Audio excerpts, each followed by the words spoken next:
Campaign for Tobacco-Free Kids and its Global Health Advocacy Incubator. The Campaign Bonjour, for Tobacco-Free bonjour à Kids tous. is an international Notre advocacy campagne organization focused on reducing tobacco pour harm les in enfants sans tabac est une organisation internationale de défense des droits qui vise à réduire le tabagisme dans le monde entier par l'adoption de la mise en œuvre de politiques de santé publique qui ont fait leurs preuves. Grâce à notre incubateur de plaidoyer pour la santé mondiale, nous soutenons les organisations de la société civile qui défendent d'autres politiques de santé publique. Nous adoptons une approche systématique, éprouvée, adaptée par nos partenaires locaux pour obtenir des victoires en matière de politique de santé.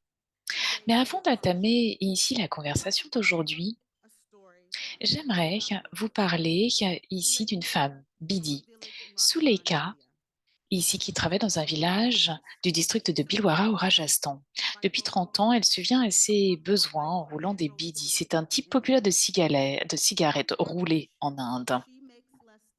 En moyenne, elle gagne moins de $50 par an, par mois. Sa mère, sa grand-mère l'ont fait avant elle. Donc c'est une tradition dans la famille. Ses enfants l'aident également à la maison. Et en 2022, Zuleka a reçu un appel du bureau du Premier ministre indien. Le Premier ministre avait reçu une lettre de Zuleka sur ses problèmes de santé en lien avec les cigarettes roulées. Et elle voulait des mesures ici de lutte contre le tabagisme. Et c'est important. Le bureau du Premier ministre voulait savoir si c'était une lettre ici qui venait vraiment d'elle et si elle parlait vraiment d'elle. Et elle a confirmé, oui, monsieur le Premier ministre. Quelques années plus tôt, notre organisation s'était mobilisée pour une nouvelle coalition, l'Organisation de défense des droits des femmes et des enfants soutenant la lutte anti-tabac. Et Zuleka, justement, avait participé à cette campagne afin de pouvoir ici répondre à ses besoins. Cette coalition a réussi ici à collecter près de 20 000 lettres de 8 États en Inde.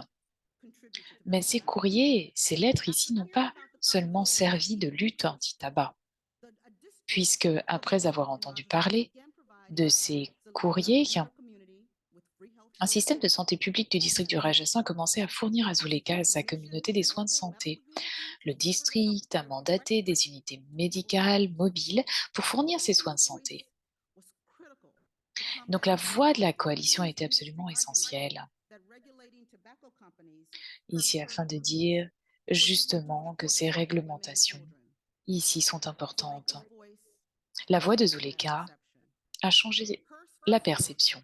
Son histoire, c'est pour cela justement que nous voulons faire ce plaidoyer et c'est pour cela que ce plaidoyer est absolument essentiel.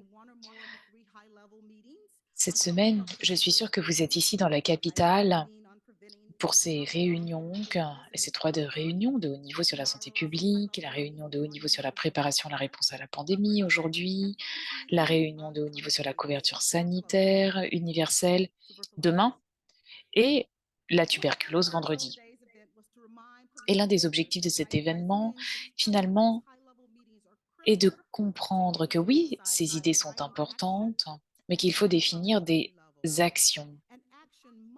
Une action doit comprendre ici des idées qui sont débattues, un leadership, une action, un impact au niveau national. Il faut savoir ici que c'est absolument essentiel de pouvoir, justement, grâce à la défense des politiques de santé, lutter contre la disparité et protéger le personnel de santé. Pourquoi? Pourquoi, vous allez me demander?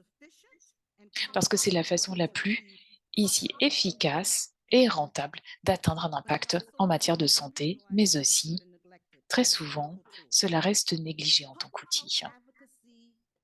Le plaidoyer en matière de santé publique permet tout d'abord de garantir que des politiques sont priorisées, sont financées, mais aussi que les gouvernements sont responsabilisés. Cela garantit également les impacts pour la population s'assurer que c'est possible et que si cela est bien conceptualisé, cela permet d'éviter toute exacerbation de ces disparités. Enfin, cela permet de garantir qu'une voix essentielle comme celle de Suleka eh bien, a un siège autour de la table.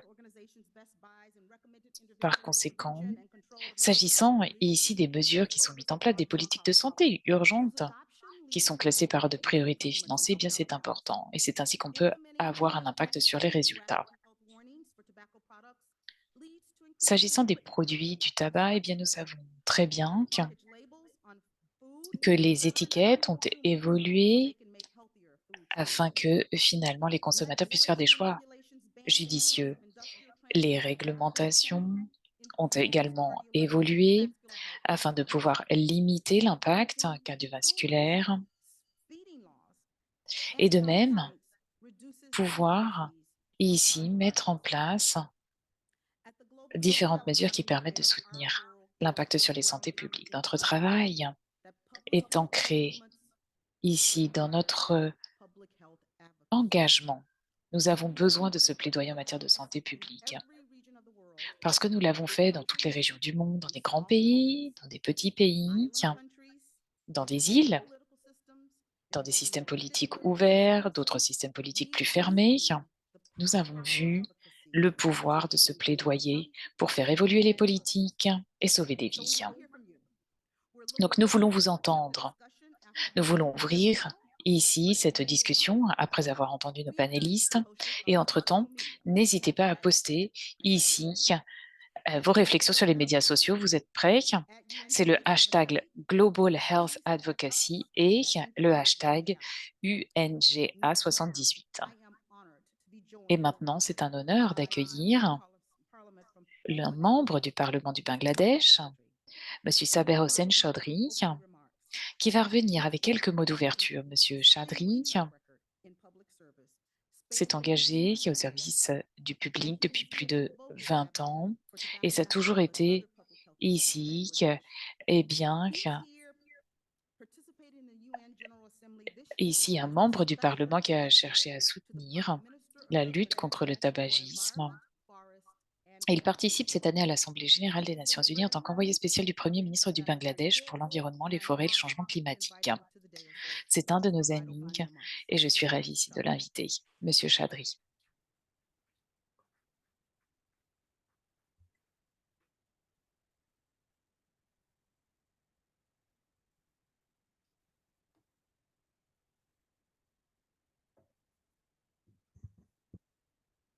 Thank you, Linda, for Je the vous remercie. very kind introduction. Je vous remercie de m'avoir invité. It should actually be a member. Alors ici, j'aurais voulu être ministre de Parlement, mais je ne suis que membre du Parlement. Mais je plaisante évidemment. Tout d'abord, je voudrais à nouveau vous remercier ici au nom du peuple du Bangladesh. Alors en fait, au lieu de vous lire un discours, je voudrais peut-être réfléchir à la façon dont j'ai commencé ici à m'engager dans la politique et dans la vie publique. J'ai été ici élu au Parlement en 96. Vous savez, lorsque vous êtes élu, c'est forcément une communauté qui a voté pour vous. Et c'est ainsi que vous êtes élu. Après cela, la question ici qui a émergé, c'est comment est-ce que je peux répondre ici aux besoins finalement de ma communauté, mais bien au-delà. Et c'est ainsi que j'ai commencé à réfléchir à cela. Alors je vais vous parler ici de ma fonction de représentation, parce que vous représentez ici non seulement ceux qui ont voté pour vous, bien évidemment, mais bien au-delà. Vous savez, les défis sont nombreux au Bangladesh. Et pour moi, ce qui est important, un des défis les plus importants, c'était de sauver des vies. C'est un élément qui est absolument essentiel pour moi. Il faut que ce soit toujours ici une priorité pour tout représentant du peuple. Donc j'ai commencé à regarder dans quel domaine j'aurais pu m'orienter. J'ai regardé des statistiques, le nombre de décès, les causes de décès, le tabac bien sûr, la pollution, le changement climatique. Et puis ensuite, j'ai commencé à regarder.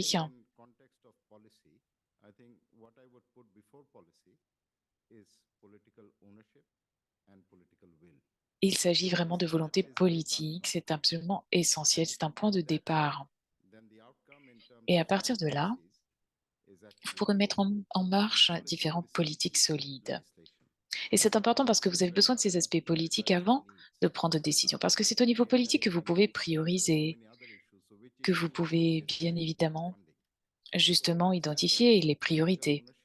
Donc il faut cette responsabilité politique, les politiques et ensuite la législation. Et lorsque je regarde dans le rétroviseur l'impact du plaidoyer, des coalitions, eh bien j'ai vu que cet impact est immense. Les informations que j'ai reçues, notamment sur les défis que nous avons relevés, nous avons tellement d'agendas mondiaux à respecter. Comment personnaliser cela au niveau national? Comment est-ce que l'on peut l'adapter au niveau individuel afin que les personnes puissent ici se sentir impliquées? Et c'est là justement où ce plaidoyer, cette coalition est importante. Je sens ici le réchauffement climatique dans cette salle. Je pense que ça doit être les éclairages. Et grâce au soutien que j'ai reçu ici de Tobacco Free Kids, ça fait toute la différence. Parce qu'ici, justement, grâce à votre travail, vous nous avez montré le coût de l'inaction. Et justement, on a montré, on a comparé à cela quel serait le coût de l'action et les avantages de l'action. Et c'est pour cela que nous avons pu discuter avec les différents ministères. Et c'est ainsi qu'il faut percevoir les choses. Lorsque l'on regarde l'histoire du Bangladesh pour cette histoire avec le tabac, nous avons été, et ici un des premiers pays, à signer, et ici en 2005, la Convention sur le contrôle du tabagisme. Ensuite, il y a eu une législation. Et comme vous le savez, évidemment, la première législation, ça ne marche pas toujours. Donc ensuite, il faut amender, modifier. Ce n'est pas toujours facile. Et en 8 ans, après le vote de la première loi, nous avons pu ici aboutir à un projet concret. Nous avons abouti à une définition complète du tabac et du tabagisme, mais nous ne sommes pas arrêtés là. Grâce au plaidoyer, nous voulons modifier les choses, aller toujours plus loin. Donc finalement, ici, ce que l'on peut voir, c'est qu'en quelques années, 10 ans, 15 ans, on peut avoir un cadre législatif, un amendement législatif, et on peut encore aller plus loin afin de pouvoir ici, ne pas permettre au lobby du tabac et ici de s'installer. Et ce qui est important de même, ce que je voudrais partager avec vous, c'est l'effet de cascade. Lorsque vous regardez un pays comme le Bangladesh et qu'on parle de la santé, eh bien tout d'abord on parle de la santé personnelle, c'est-à-dire combien de lits d'hôpitaux, combien de médecins, d'infirmières pendant la Covid, eh bien combien ici de respirateurs, combien ici de lits aux soins intensifs. Eh bien justement, grâce aux interventions que nous avons pu mener sur le tabac, eh bien nous avons des règles ici sur l'air propre, sur la maîtrise de la pollution. Et donc, c'est important parce qu'on peut voir vraiment l'avantage ici de se plaidoyer dans un secteur particulier qui va au-delà ici de ce domaine qui ici eh bien permet d'aller plus loin. Et notamment lorsqu'on regarde évidemment ce parcours, eh bien c'est vrai que c'est très important.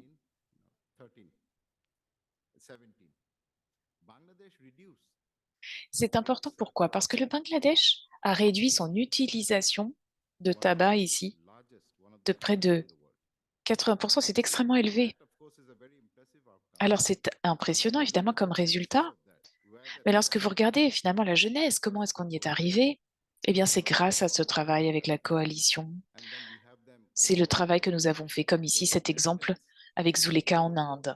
On a besoin des preuves, des encouragements, de l'accompagnement. Et une fois que vous commencez ce processus, une fois que la santé publique est une priorité, cela devient beaucoup plus facile lorsqu'on parle d'eau, d'air et d'autres défis à relever. Alors par conséquent, eh bien, lorsqu'on commence quelque chose, ce n'est pas toujours facile. Au contraire, j'ai presque envie de dire c'est difficile parce que l'industrie à laquelle vous faites face dispose de ressources, de créativité. Ils ont tous les réseaux en place.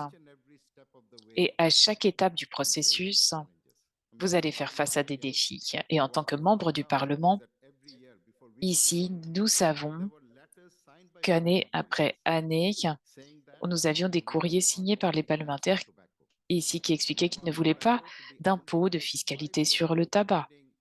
Pourquoi? Parce que ce sont des opportunités d'emploi pour des milliers de personnes. Et lorsque l'on a regardé l'alternative, justement, avec les preuves, eh bien, on a pu remettre ça en cause. Donc, c'est pour cela que cette coalition est absolument essentielle.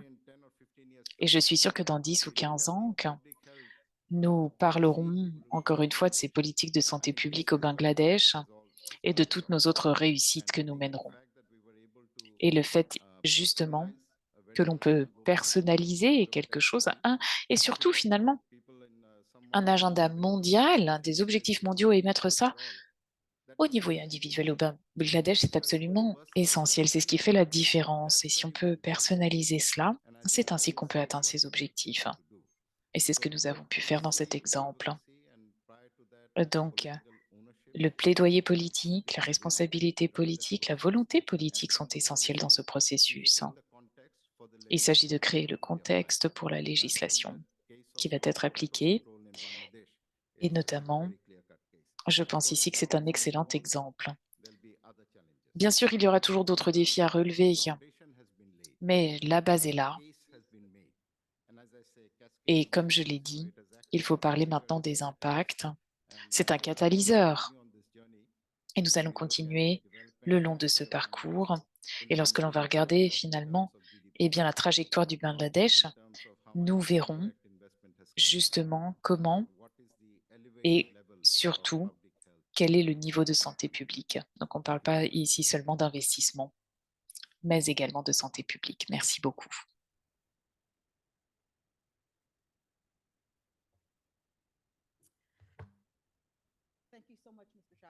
Merci, Monsieur Chowdhury. Merci d'avoir été notre partenaire au Bangladesh. Et merci pour ces succès que vous avez si bien partagés.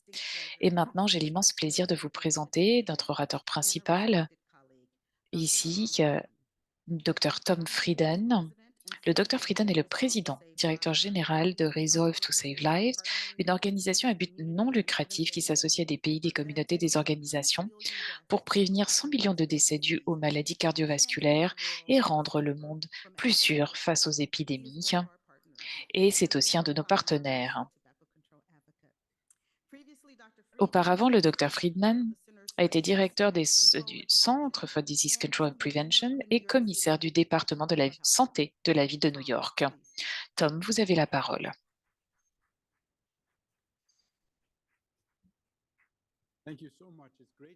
Merci beaucoup. Merci de m'avoir invité.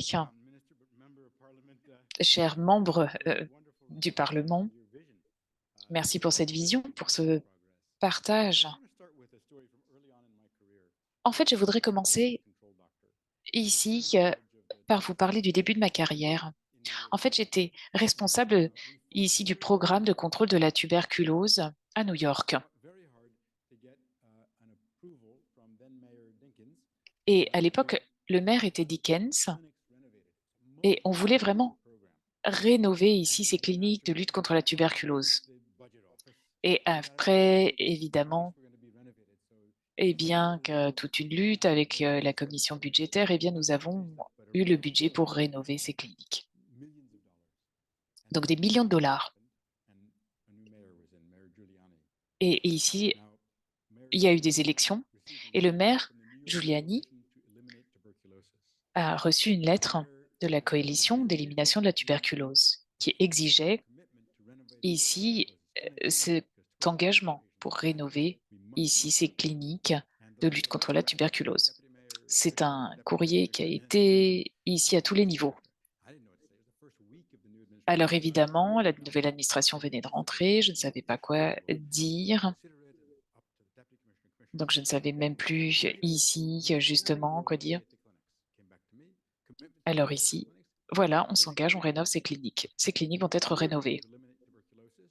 Et cette coalition de lutte contre la tuberculose et d'éradication de la tuberculose, eh bien c'était une personne, Charles Ehlers, qui a écrit ce courrier avec, vous savez, ici les anciennes machines à taper ici. Donc c'est fantastique finalement, parce que c'est grâce à ce type de plaidoyer que l'on peut aboutir au progrès souhaité. Alors les disparités en matière de santé ont été exacerbées au niveau national et international avec la Covid. La Covid dans certains pays, même aux États-Unis, a également entraîné ici des difficultés par rapport à comment avancer en matière de santé. Et ces disparités qui existaient déjà, qui ont un impact sur différents aspects. Comme ici à New York, la communauté dans laquelle nous sommes, eh bien, ici, eh bien là où nous sommes, dans le quartier dans lequel nous sommes, l'espérance de vie est de 8 ans supérieure à un quartier qui est juste au bout de la rue.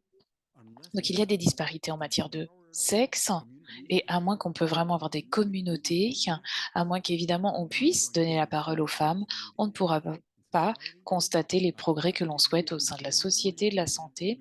Juste pour vous donner un exemple ici, eh bien on ne pourra pas éradiquer le VIH sans qu'il y ait plus de pouvoir donné aux femmes, d'autonomisation. Il ne s'agit pas seulement d'égalité ici, c'est important évidemment, mais ici, pour répondre à ces disparités, il s'agit aussi d'efficacité. Si vous souhaitez vraiment améliorer les choses, eh bien, vous devez répondre aux plus grands besoins. Comment avancer? Il faut être très systématique, réfléchir. Les changements politiques ici sont essentiels. Je vous donne un petit exemple des États-Unis. Il y a un consensus qui dit qu'il faut mettre un terme ici à la pauvreté chez les enfants. C'est extrêmement choquant dans certains États, près de certaines communautés. Et ici, 2 programmes ici ont été mis en place ici aux États-Unis, notamment encourager certaines personnes à travailler et compléter leur salaire, notamment ici pour les familles avec des enfants. Et juste cette loi a permis de diviser par 2 la pauvreté chez les enfants. Malheureusement, eh bien, c'est terminé. Et encore une fois, on voit que la pauvreté chez les enfants augmente à nouveau. Donc cela montre à quel point les décisions politiques ont la possibilité ici d'effectuer ce changement. Et le plaidoyer, c'est absolument essentiel pour pouvoir avancer. Lorsque l'on parle de progrès et de santé, de programmes publics, un des acronymes que l'on utilise très souvent ici, c'est technique opérationnelle et politique TAP. Donc c'est absolument essentiel. Vous avez besoin de tous ces éléments. Technique, évidemment, parce que vous allez voir ce qui peut faire vraiment la différence, n'est-ce pas? Alors, est-ce qu'on parle de fiscalité sur le tabac ou d'autres mesures ici afin de réduire, par exemple, le marketing? Eh bien, il faut techniquement comprendre ce que vous allez faire. Ensuite, il faut répondre à si je fais X, je vais obtenir Y. L'excellence opérationnelle est absolument essentielle, de bonnes pratiques. Alors ici, il ne s'agit pas seulement de se sentir bien, d'être content de soi. Il faut être organisé, communiquer et de même être politique. Alors, il ne s'agit pas seulement d'être un leader politique, comme ici, le membre du Parlement du Bangladesh, ici. Il faut réfléchir de manière un peu plus analytique. Il faut analyser qui sont les gagnants, qui sont les perdants dans ce statu quo et qui sont les gagnants et les perdants si justement on atteint cet objectif. Et à partir de moment, comment activer ici les gagnants et répondre aux préoccupations des perdants. Il faut aussi savoir qui sont les influenceurs, les décideurs, qui peut effectuer ce changement et comment. Alors peut-être qu'un nouveau gouvernement, un nouveau ici ministre peut arriver et c'est possible cependant pour certains programmes, cela peut être fait extrêmement rapidement pour certains programmes et pour d'autres pas du tout. Je vous donne un exemple. Ici, par rapport à l'alcool, par exemple, eh bien, nous savons ici que l'alcool pendant des années n'a pas été perçu ici comme un danger, que c'était presque drôle.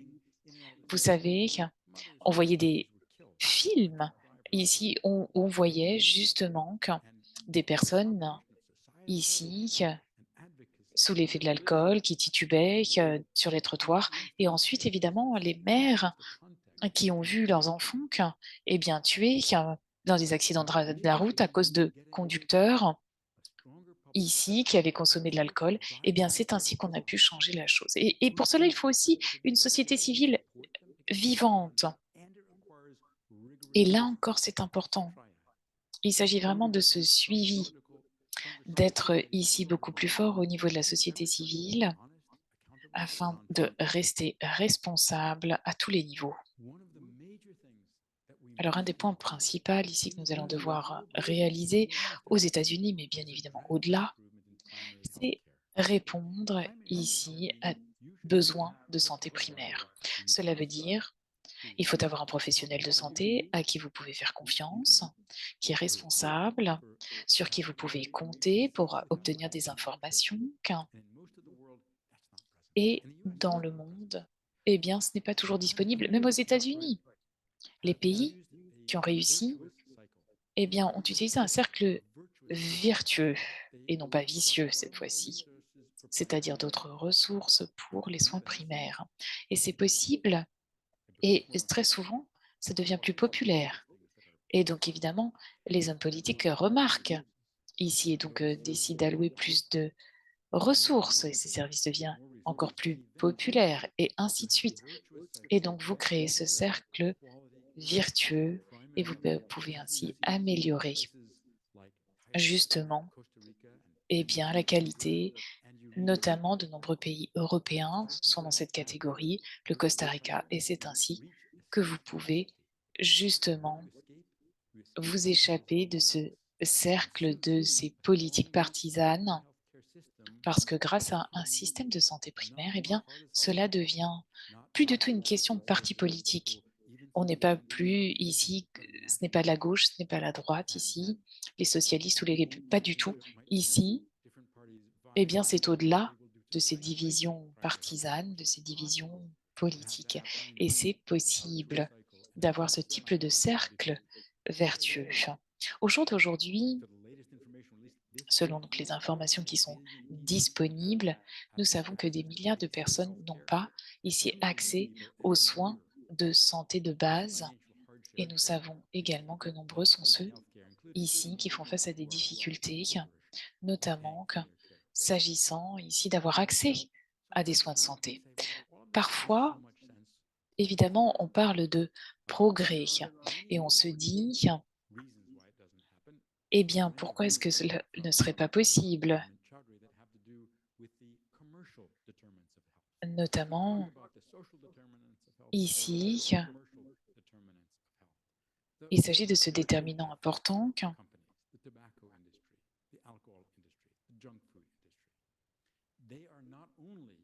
Alors ici, c'est important pourquoi? Parce que nous cherchons activement à agir, à protéger les personnes. Et c'est important pourquoi? Pourquoi est-ce que le progrès ici n'avance pas toujours au rythme que l'on souhaiterait? Il faut pouvoir rendre les choses invisibles visibles, que ce soit les disparités en matière de santé, le tabagisme passif, ou également ici d'autres causes. Donc, c'est important, ce sont des tendances ici, des toxines, des tendances, un progrès, des risques invisibles, des forces invisibles qui nous empêchent finalement de faire avancer ces éléments. Donc, la première étape, c'est de rendre ce qui est invisible visible. La deuxième étape, c'est de pouvoir voir ce qui est inévitable, ce qui semble impossible. Ici, ce qui peut créer un futur ici propice. Alors, comment est-ce que l'on pourrait vivre dans un monde sans tabac ou dans un monde où, ici, eh bien, les personnes n'ont pas de professionnels de santé en qui faire confiance? Eh bien, il faut absolument rendre l'invisible visible, faire cette action impossible afin de réaliser que tout est possible.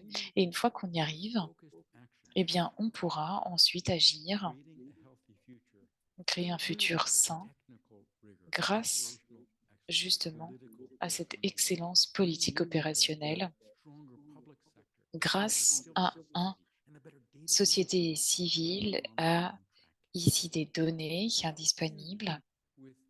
Et c'est pour terminer, je voudrais ici parler ici de produits chimiques qui sont parfois ajoutés ici dans les années 50, ici dans nos repas.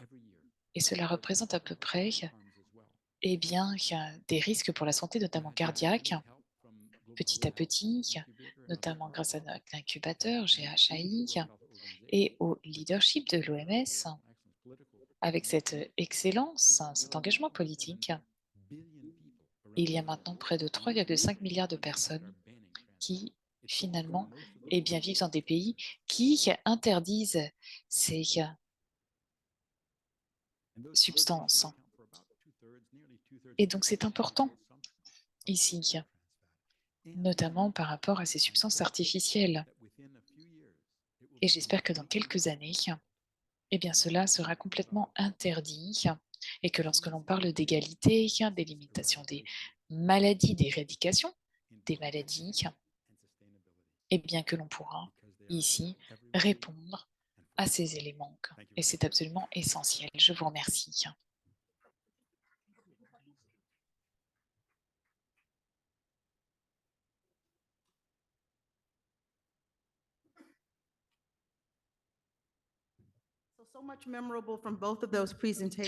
Alors, merci beaucoup.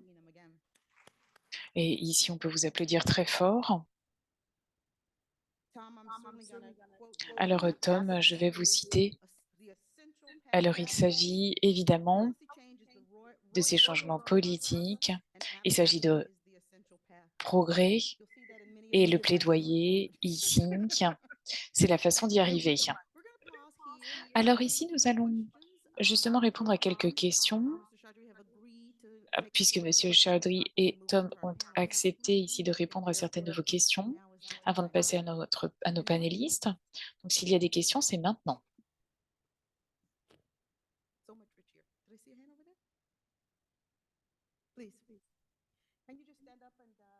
Si vous voulez bien vous lever et poser votre question. Bonjour, Ben Wainwright. Je suis avec un Management Scientist for Health. Je voulais savoir, Monsieur Chaudhry également, puisque est-ce que vous pouvez peut-être revenir sur le changement climatique et l'impact sur les disparités en matière de santé? Et comment est-ce que cela agit? Est-ce que cela crée de nouvelles opportunités? Donc finalement, je voudrais revenir sur ces disparités et qu'est-ce que cela veut dire finalement. Alors, d'autres questions peut-être?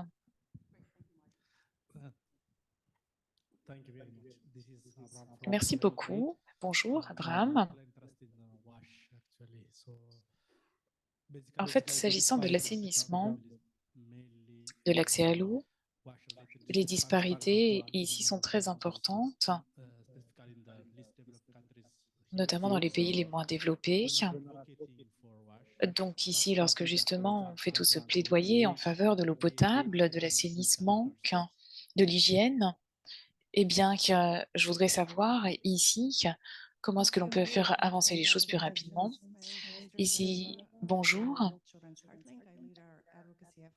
Je suis ici responsable de plaidoyer. Nous travaillons au Bangladesh, mais également sur les maladies cardiaques. En fait, comment est-ce que l'on peut finalement trouver des financements? Parce que c'est très difficile lorsque vous êtes une petite organisation de financer ces efforts en matière de plaidoyer. Bonjour, John Klein, ici de l'association de pédiatrie.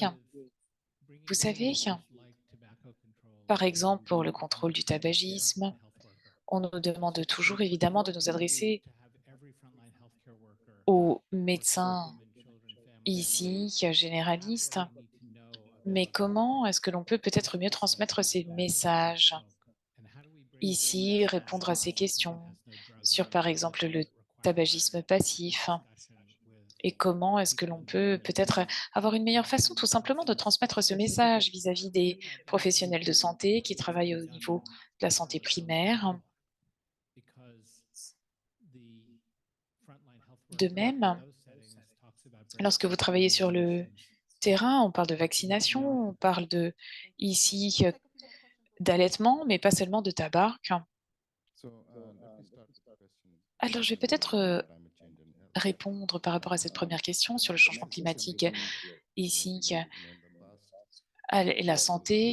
Alors, le nexus, à mon avis, est devenu extrêmement clair au jour d'aujourd'hui et je pense ici que c'est assez fort. Je vous donne un exemple. La fièvre, la dengue, eh bien, c'est un problème environ 2 mois par an. Cependant, eh bien, cela dure beaucoup plus longtemps au jour d'aujourd'hui et c'est maintenant dans tout le pays. Et la science nous explique que les conditions idéales, finalement, de propagation de ce virus au niveau de la température, d'humidité, on parle de cette température de 34, de 38, 34 à 36 degrés et cette humidité, eh bien, on voit maintenant qu'avec l'augmentation des températures, eh bien, on voit ces conditions qui sont favorables à la propagation du virus. Et donc, évidemment, vous imaginez ce qui se passe dans les zones rurales. Dans la ville de Dhaka, on a des hôpitaux. On a aussi un système de santé primaire.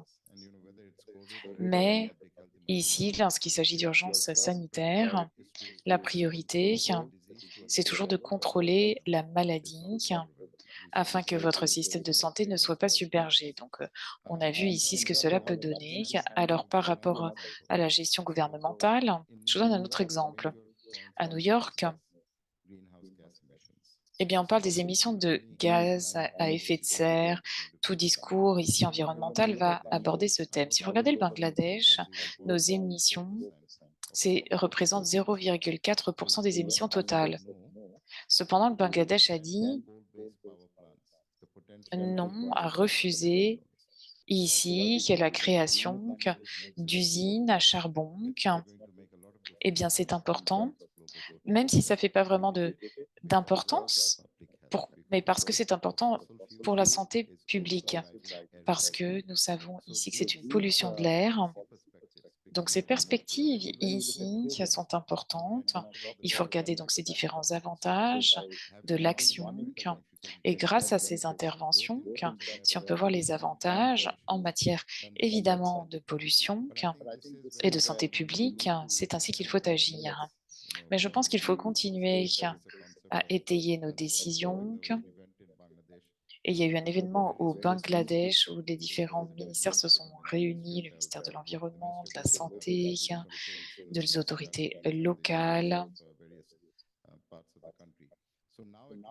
Et maintenant, il y a une certaine coordination. Donc, on a posé les questions, on a reconnu que c'est important, et maintenant, il faut donc avancer. Est-ce que je peux aussi répondre à une autre question? Une autre question sur les ressources. Lorsque vous parlez de plaidoyer, eh bien, vous avez besoin de ressources financières, c'est vrai. Ici, mais si votre intervention est ciblée par rapport finalement champions que vous allez identifier, vous pouvez les aider, eh bien, vous obtiendrez des résultats positifs. Donc, ce n'est pas seul ici le nombre de millions que vous investissez, moi, je pense ici que moins c'est plus et plus ce sera moins, s'agissant de l'impact. Et très certainement, si vous avez cet engagement, et bien évidemment que vous ne pouvez pas ici acheter la passion. Donc, il faut vraiment sélectionner les bonnes personnes, des personnes qui sont passionnées. Et vous savez, juste une seule personne peut vraiment faire la différence. Donc oui, ce serait bien d'avoir ici des budgets, d'autres financements disponibles pour promouvoir l'importance ici de cela. Cependant, par rapport à ces changements en matière de politique, en termes ici d'agenda politique, eh bien, si vous avez vraiment que l'engagement, c'est tout à fait possible. Merci. Et donc, merci beaucoup pour ces commentaires. Alors, sur la question ici, et ici de l'hygiène, de l'eau et de l'assainissement, la politique est vraiment important. Et vous avez raison, l'accès à l'eau, c'est essentiel. Parce que là encore, c'est ainsi qu'on a réussi à faire la différence. Si vous regardez les villes de New York, vous pouvez ouvrir le robinet et c'est de l'eau de qualité. Vous pouvez la boire. Et on ne peut pas le dire ici, partout. Par conséquent, c'est absolument essentiel parce qu'il faut ici limiter ces possibilités. Et donc, là encore, c'est important de pouvoir influencer ces besoins. Ici, surtout à New York, pouvoir finalement, ici, mettre en place ces réservoirs ici qui sont absolument essentiels. Donc, c'est sa création. Donc, il faut être stratégique ici. C'est absolument important parce que finalement, qui sont les gagnants et qui sont les perdants? Et donc, là encore, c'est pour cela qu'il faut savoir comment s'organiser. Alors, de même, il y a un autre exemple de Thaïlande qui est très intéressant, notamment par rapport aux revenus ici, où il y a des fonds qui ont été mis à disposition. Et s'agissant des soins de santé primaires et comment pouvoir faire avancer cela, il faut renforcer le système de soins primaires avec des modèles ici qui permettent de maximiser, d'optimiser la santé. Donc, encourager les personnes à agir ici de manière plus saine, à faire de meilleurs choix, et tout cela n'est possible que si l'on met en place donc les systèmes nécessaires, s'il y a des bons systèmes de contrôle de l'hypertension, par exemple. Et sur ce thème de l'égalité, la cause principale de décès, ici, c'est la pression artérielle, c'est la tension. Donc, par conséquent, eh bien, c'est absolument essentiel. Nous savons ici que dans les meilleurs systèmes ici de santé, eh bien, il y a une vraie disparité ici parce que dans de nombreux pays, la tension artérielle n'est pas du tout une préoccupation, n'est pas à l'ordre du jour. Alors encore peut-être deux autres questions. J'ai une question ici.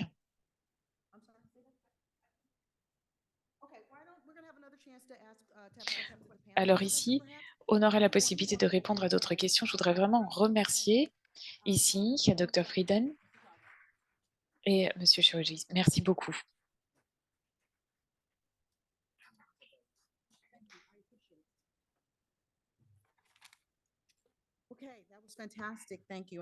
Merci beaucoup. Merci pour toutes ces questions. Et maintenant, nous allons ici inviter deux experts ici justement pour parler du rôle de la société civile. Je vous invite ici à venir me rejoindre.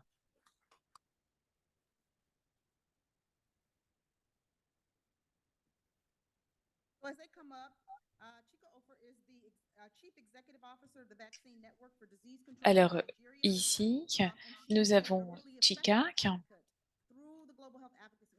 ici qui est la directrice générale du réseau de vaccination pour le contrôle des maladies au Nigeria. Donc, le Vaccine Network propose des solutions préventives durables et évolutives. Et ensuite, ici, eh bien, que Maria Florencia Livia est avec nous. C'est une avocate d'Argentine, ici spécialisée dans les droits humains. Elle a été une conseillère juridique et plaidoyer pour la Fondation interaméricaine du cœur en Argentine. Je vous laisse la parole.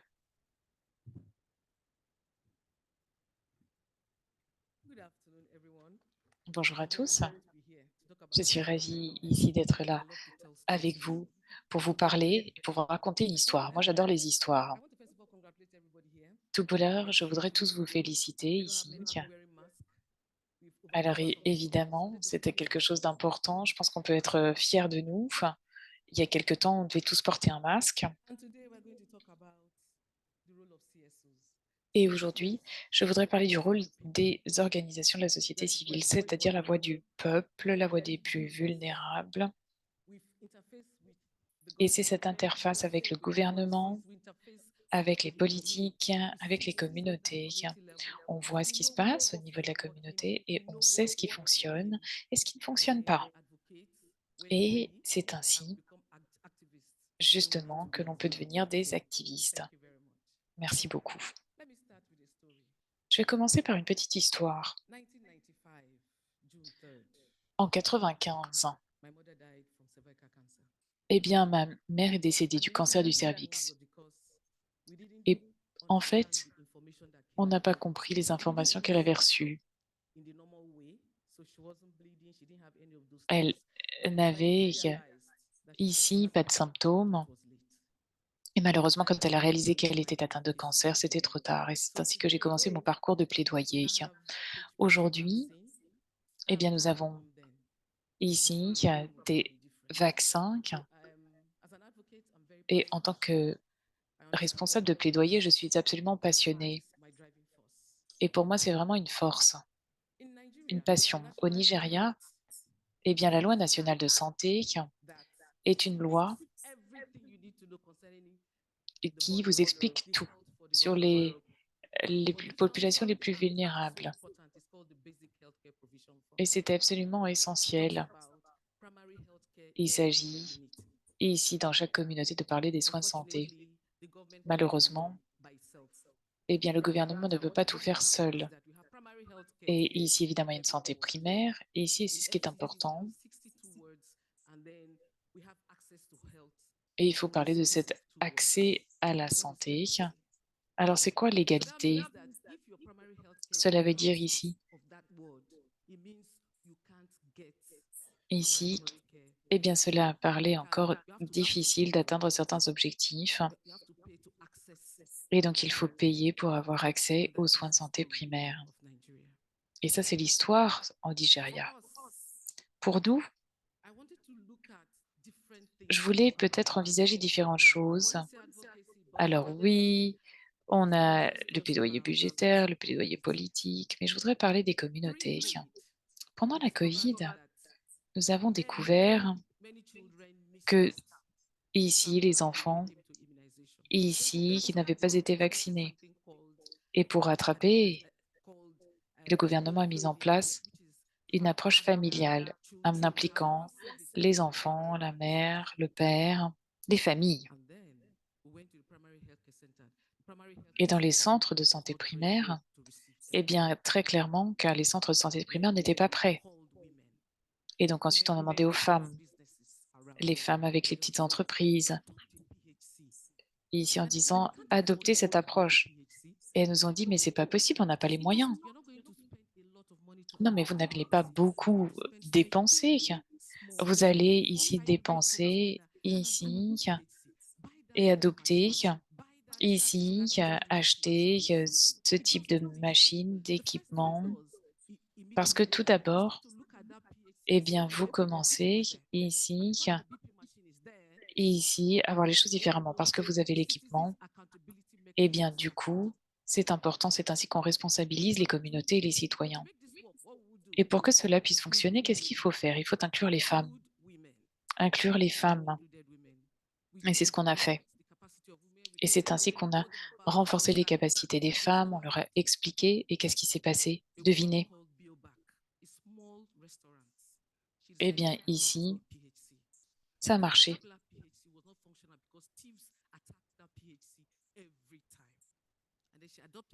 Et justement, lorsqu'elle a adopté, ici, elle a rénové cet équipement et ça a été vraiment cette approche catalytique. Et du coup, une autre femme a fait la même chose et une autre femme a fait la même chose. Et petit à petit, eh bien, ici, eh bien, on responsabilise les citoyens. Et finalement, qu'est-ce qui s'est passé? Eh bien, ces femmes ont donc adopté ces approches ici, ensemble, pour avoir ces machines, ces équipements. Et donc, on a pu tout de suite constater la différence. Alors, qu'est-ce que ça veut dire pour nous? Eh bien, cela veut dire que maintenant, on a un groupe de responsabilité des citoyens au niveau de la communauté. Et on a aussi le plaidoyer budgétaire. Alors, le plaidoyer budgétaire, ici, est important.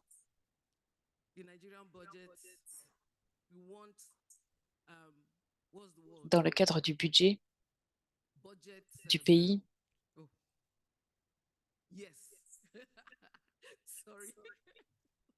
j'ai oublié le mot.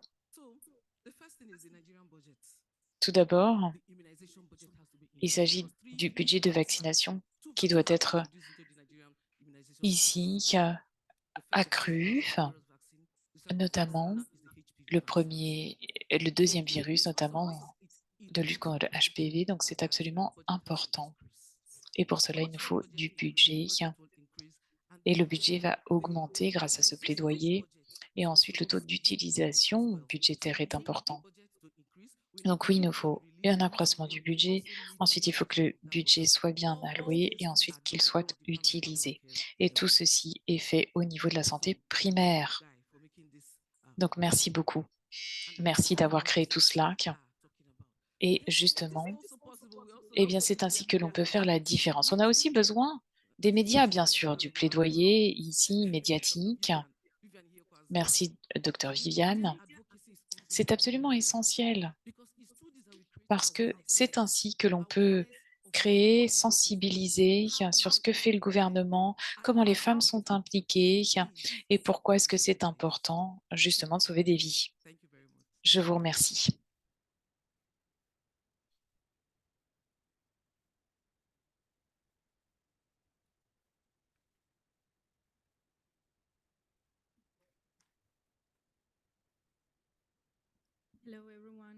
Bonjour, bonjour à tous. Merci de m'avoir invité à discuter ici le rôle ici du plaidoyer. Ici, je suis avocate, spécialiste ici des droits humains et du droit international. Pour moi, le plaidoyer, il s'agit vraiment de s'assurer que toutes les voix sont entendues. Lorsque l'on forme des politiques qui vont avoir un impact important sur nos vies, très souvent, eh bien, ceux qui sont le plus affectés par ces disparités ne sont pas inclus. Ça veut dire les jeunes, souvent. Leurs voix sont négligées. Pourquoi?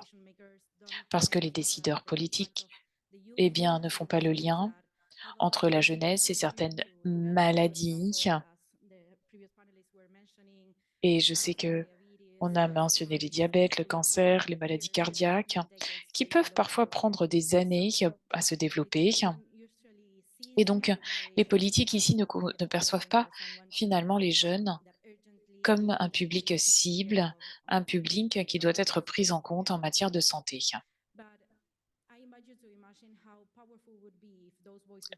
Mais imaginez justement si on avait cette possibilité de mieux faire entendre ces voix, si l'on pouvait commencer à entendre leur voix, à promouvoir ici, dès le début, promouvoir un meilleur régime alimentaire, éviter de consommer de l'alcool, éviter le tabagisme, promouvoir l'exercice physique, eh bien, c'est ainsi que l'on peut avoir un impact positif sur le contrôle des maladies. Et donc ça, c'est important. Souvent, ces avocats, c'est de la jeunesse, ces plaidoyers pour la jeunesse n'ont pas toujours ici de possibilités. J'ai rencontré vraiment des leaders très intéressants qui voudraient être beaucoup plus impliqués. L'année dernière,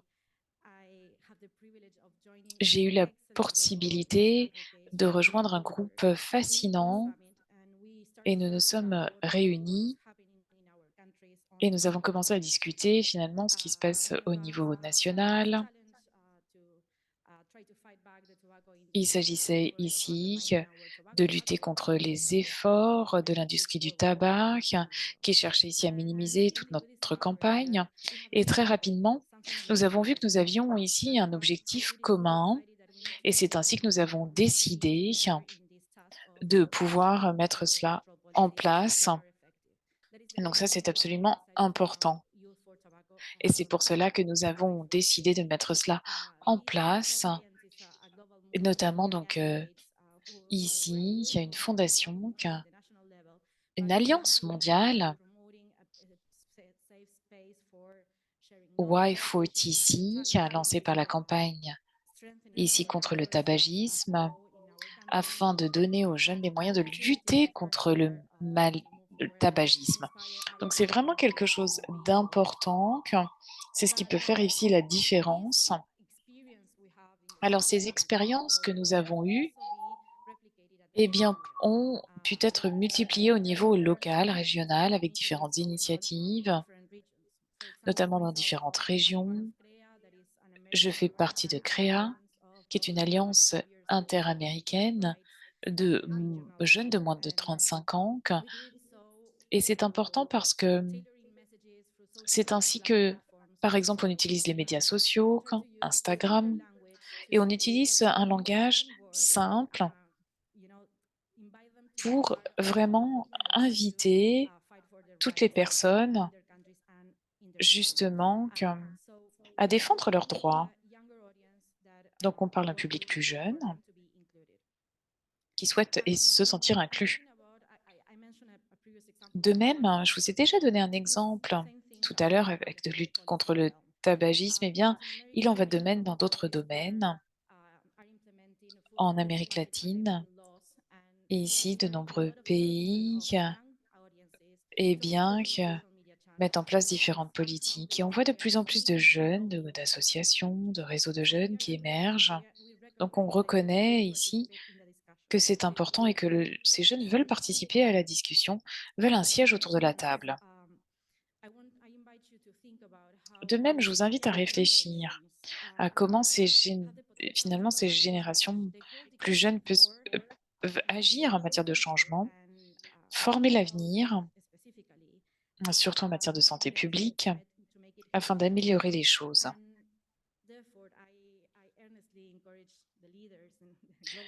Et vraiment, j'encourage tous les leaders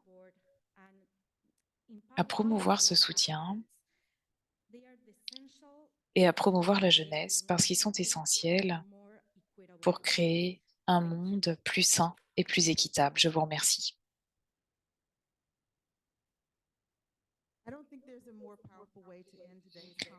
Alors évidemment, vraiment, merci beaucoup.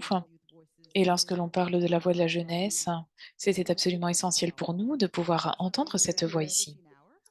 Alors ici, je vous présente toutes mes excuses.